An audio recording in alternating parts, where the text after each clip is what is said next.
Market में बहुत सारे डॉक्टर थे, लेकिन कौन सा डॉक्टर जेन्युइन है और कौन सा फ्रॉड है, वो जानना बहुत ज़रूरी है और हमें पता नहीं होता है। कई बार हम लोग गलत डॉक्टर को चुन ही लेते हैं। देखो कुछ डॉक्टर ऐसे हैं, डॉक्टर अच्छे हैं, लेकिन वो ज़्यादा पैसे चार्ज करते हैं। लेकिन कुछ डॉक्टर ऐसे भी हैं, जो ज़्यादा पैसे चार्ज तो करते हैं, लेकिन अच्छा ट्रीटमेंट नहीं करते। अभी मेरा तो सामने है ना, दोनों डॉक्टर के साथ हुआ है। तो मार्केट में डॉक्टर से वो कोई भी कॉलेज से पढ़ाई करके क्यों ना है, जो भी कोई अच्छा कॉलेज होता है, वहाँ पर डॉक्टर को एथिक्स सिखाया जाता है। वो डॉक्टर डॉक्टर यानी कि भगवान का रूप। क्योंकि वो किसी का भी जान बचा सकते हैं। तो उनको ये ट्रेन किया जाता है कि वो बिना किसी जात-पात और धर्म को देख के अपना ट्रीटमेंट को अच्छे से करें और पैसों के लिए ट्रीटमेंट नहीं करें। उनका कर्तव्य है कि वो उनका जो नॉलेज है, उसको अप्लाई करके कोई भी इंसान का जान को बचाए।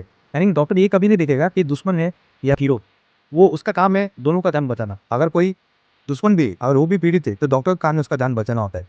तो उनको ट्रेनिंग तो दिया जाए। कुछ लोग ऐसे होते हैं जो कि सब इसको भूल जाते हैं और वो गलत काम करने चालू कर देते हैं, सिर्फ पैसा कमाने के चक्कर में। लेकिन कुछ डॉक्टर्स ऐसे हैं जो कि जेनुइनली ये सब चीज़ों को फॉलो करते हैं और अच्छा ट्रीटमेंट करते हैं। मेरा जो सामना है ना, ऐसे दोनों डॉक्टर के साथ हुआ है।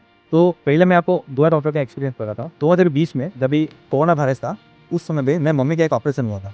उस समय में ऑपरेशन से कुछ घंटा पहले, यानी कि आधा या 1 घंटा होगा, मुझे डॉक्टर ने बोला कि अभी के अभी आप पैसा दो, नहीं तो डॉक्टर अभी ऑपरेशन नहीं करेगी।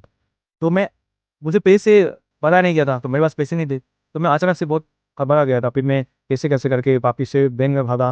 वो बहुत रिक्वेस्ट किया उनको, फिर उन्होंने बैंक को बंद करे थे, फिर भी उन्होंने अभी रिक्वेस्ट किया तो उन्होंने चालू करके तो मुझे पैसे देते। फिर उसको लाके मैंने दिया। जब पैसा मैंने भर दिया उसके बाद उन्होंने मेरा मम्मी का ऑपरेशन चालू किया। तो डॉक्टर अच्छे थे, वो अच्छा ट्रीटमेंट किया। अभी मेरी मम्मी बहुत ही अच्छी है और वो चल-घूम सकती है, उसको कोई पेन नहीं होता है। बहुत अच्छा किया, लेकिन उन्होंने पैसा डिमांड किया और मैंने उनको कितना रिक्वेस्ट किया, आप ऑपरेशन चालू कर दो, मैं बाद में आके पैसा दे दूँगा। लेकिन उन्होंने नहीं सुना। मुझे पहले पैसा देना पड़ा कैश, उसके बाद ही उन्होंने ट्रीटमेंट को चालू किया था। तो ऐसे भी डॉक्टर होते हैं जो कि डॉक्टर अच्छे हैं, वैसे उसको फॉलो भी करते हैं, लेकिन उसके बदले में पैसे लेते हैं। ये ऐसा हो सकता है कि डॉक्टर तो अच्छे थे, लेकिन वो जिस हॉस्पिटल में काम करते हैं, उसका जो बिज़नेसमैन है, वो उनको टारगेट दिया हो कि आपको ये सब करना ही पड़ेगा। ऐसा भी हो सकता है। मुझे पता नहीं रहा वो क्या था, लेकिन मेरे साथ ये सब हुआ था। और दूसरा एक और इंसिडेंट हुआ था मेरे साथ। ये 2017 या 16 की बात होगा, जभी मैंने बहुत ही यंग था और कॉलेज से नया-नया आया था, एक जगह जॉब करता था। वहाँ पे मेरा सैलरी बहुत कम था, कुछ 10-12 हज़ार रुपए होगा। तो वो ऑफ़िस में मैं और पैसा कमाने के लिए ओवरटाइम करता था। 10 घंटे का ड्यूटी था और मैं रोज़ 4 घंटा ओवरटाइम करता था, उसका दुगना पैसा मिलता था। तो मैं सुबह से शाम तक जॉब भी करता था। मैं घर पे आने का मन नहीं करता। मेरे पापा जो है ज़्यादा ड्रिंक करते हैं, तो मैं ज़्यादा कंफर्टेबल नहीं होता था घर पे आके रहने को। तो मैं कोशिश कर रहा था कैसे मैं ज़्यादा से ज़्यादा ऑफ़िस में रहूँ, ऑफ़िस में ज़्यादा टाइम बिताने के लिए वो काम करना पड़ता था और वहाँ पे ऐसा था कि वहाँ तो हमेशा ओवरटाइम हुआ करता था। तो जब मैं जितना मर्ज़ी मैं उतना ओवरटाइम कर सकता था। तो मैं पूरा अपना ड्यूटी 10 घंटा करने के बाद ओवरटाइम करता, उसका पैसा लेता था। तो मैं ऐसा करते-करते ना डिप्रेस हो गया था। तो उसी ऑफ़िस में हमारा कंपनी के अंदर वहाँ में बहुत सारे वर्कर्स काम करते थे, करीबन 600 वर्कर्स काम करते थे। तो ये कंपनी की तरफ से इन डॉक्टर को बुला देते थे। इन डॉक्टर को बुलाते थे, जो हफ़्ते में 2 बार आते थे। तो एक मंगलवार को था और एक गुरुवार को, ऐसा कुछ था। तो मैंने डॉक्टर के पास गया, मैं बोला कि सर मुझे डिप्रेशन हो गया, आप मुझे मेडिसिन दो। तो डॉक्टर ने बोला कि डिप्रेशन क्या होता है? और मु मेरे साथी से बातचीत किया, मैंने उनको बताया कि देखो मेरे सारे दोस्त ये अच्छी जॉब करते हैं, मैं यहाँ पे आके फँस गया हूँ और मैं खुश नहीं हूँ लाइफ़ से। तो उन्होंने मेरे से अच्छे से बात किया, मुझे कोई मेडिसिन नहीं दिया और मुझे ये समझाया कि किसी और डॉक्टर के पास नहीं जाना। इस और डॉक्टर के पास जाओगे, हो सकता है वो आपको इतना अच्छे से नहीं समझे और आपको ट्रीटमेंट चालू कर दे, या तो कोई साइकियाट्रिस्ट के पास भेज देगा, उसका कमीशन रख लेगा और आपसे काफ़ी ज़्यादा पैसा वो लोग लूट लेंगे। तो ऐसा बिल्कुल मत करना, कोई डॉक्टर के पास मत जाना, कुछ भी रहेगा तो मेरे पास आना। तो उन्होंने ऐसा मुझे कहा था। लेकिन देखो मेरे मन में घुस गया था कि मेरे को डिप्रेशन है। तो मैंने वापस से रिसर्च करना चालू किया और भी कई सारे लोगों को पूछा कि अच्छा डॉक्टर किधर है? अच्छा हुआ कि मैंने कोई साइकियाट्रिस्ट के पास नहीं गया, फिर ऐसे वापस ढूँढ के एक और डॉक्टर के पास चला गया। वो डॉक्टर बहुत अच्छे थे, वो सर्दी, खाँसी, मलेरिया, कहीं थोड़ा चोट लग गया, ये सब चीज़ों का इलाज करते थे। मैंने काफ़ी नंबर लगाया उसमें, 4 घंटा 5 घंटा नंबर लगाने के बाद उसका नंबर आता है। डॉक्टर बहुत अच्छे हैं, तो नंबर लगना ही है उसमें। और मैं जब भी डॉक्टर के पास गया ना, तो ये मुझे उन्होंने बोलने का मौका नहीं दिया कि मैं डिप्रेस्ड हूँ, क्योंकि मैं जब पहले एंट्री किया तो उन्होंने मुझे नाम पूछा, मैं क्या करता हूँ, क्या जॉब करता हूँ, मेरा लाइफ कैसा है, ये सब के बारे में बात किया। मैं इससे उन्होंने करीबन 15-20 मिनट बात किया होगा और जब मैंने वहाँ से बाहर निकला ना, तो मैं बहुत रिलैक्स फील कर रहा था और मैं मेरे माइंड से उन्होंने ये निकाल दिया कि मुझे डिप्रेशन है।